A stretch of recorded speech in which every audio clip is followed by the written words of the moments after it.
अस्सलाम वालेकुम viewers, Sabia health and beauty tips में मैं आपको खुश आमदीद कहती हूँ। कैसे हैं आप सब? उम्मीद है आप सब ठीक होंगे, खुश होंगे, आबाद होंगे। सबसे पहले तो उन लोगों का बहुत बहुत शुक्रिया जिन लोगों ने मेरे चैनल को सब्सक्राइब किया, थैंक यू सो मच।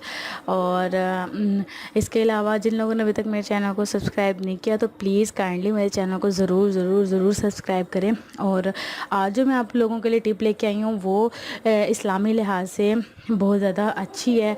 मेरा दिल किया कि मैं आप लोगों से ज़रूर शेयर करूं।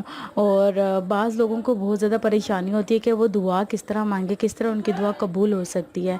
तो मैं ना आप लोगों के लिए ये आज अपनी वीडियो लेकर आई हूँ, उन लोगों के लिए जो बहुत ज़्यादा अपनी लाइफ में परेशान हैं, मुश्किलों का शिकार हैं। तो उनको मैं आज सही तरीका बताऊंगी कि वो दुआ किस तरह मांग सकते हैं, दुआ आपकी किस तरह कबूल हो सकती है। जैसे कि आप सब जानते हैं कि हर दुआ का कबूल होने का एक अपना टाइम होता है। जो दुआ जिस टाइम आप मांगते हैं, जब तक उसका टाइम नहीं आता वो दुआ कबूल नहीं होती है।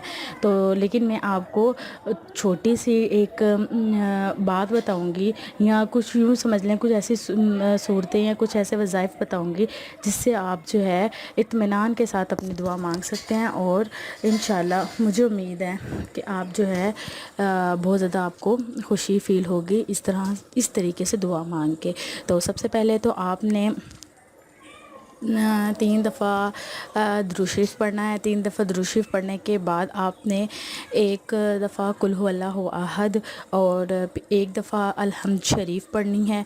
और उसके बाद आपने दूसरा कलमा पढ़ना है। दूसरा कलमा जो शहादत होता है वो पढ़ना है। और उसके बाद आपने गिड़गिड़ा के दिल से अपनी हाजात अल्लाह ताला के सामने पेश करनी है। अल्लाह ताला को अपने सारे जो भी प्रॉब्लम्स हैं या जो भी आप चाहते हैं कि मेरी ये दुआ कबूल हो जाए, तो आपने जो है ये कोई जो भी आपके दिल के हाजात है वो जो है आप दुआ में मांग सकते हैं, ठीक है।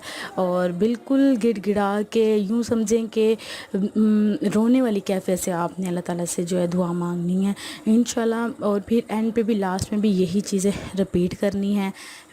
और रिपीट इस तरीके से करनी है कि जो चीज़ आपने एंड में पढ़ी थी वो आपने पहले पढ़नी है। लाइक जैसे आपने दूसरा कलमा पढ़ा था और फिर उसके बाद आपने वो अलहम्द शरीफ पढ़ी थी और फिर कुल हु अल्लाह पढ़ी थी। और फिर लास्ट में आपने 3 दफ़ा जो है वो दुरूद शरीफ, दुरूद इब्राहिमी, जो बड़ा दुरूद होता है जो हम नमाज़ में पढ़ते हैं, वो आप लोगों ने पढ़ लेना है।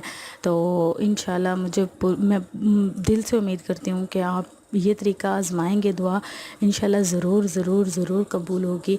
और लाजमी मुझे भी अपनी दुआओं में याद रखिएगा और मेरी इस वीडियो को ज़रूर लोगों तक पहुंचाइएगा, उन लोगों तक भी पहुंचाइएगा जिन लोगों को बहुत ज़्यादा ज़रूरत है या बहुत ज़्यादा परेशान है अपनी लाइफ में, अपनी ज़िंदगी में।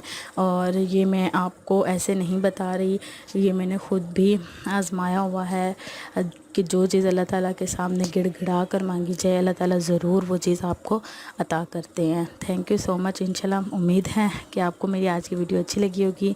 अच्छी लगी है तो प्लीज़ ज़रूर शेयर करें और मेरे चैनल को ज़रूर सब्सक्राइब करें। Thank you so much and अल्लाह हाफिज़।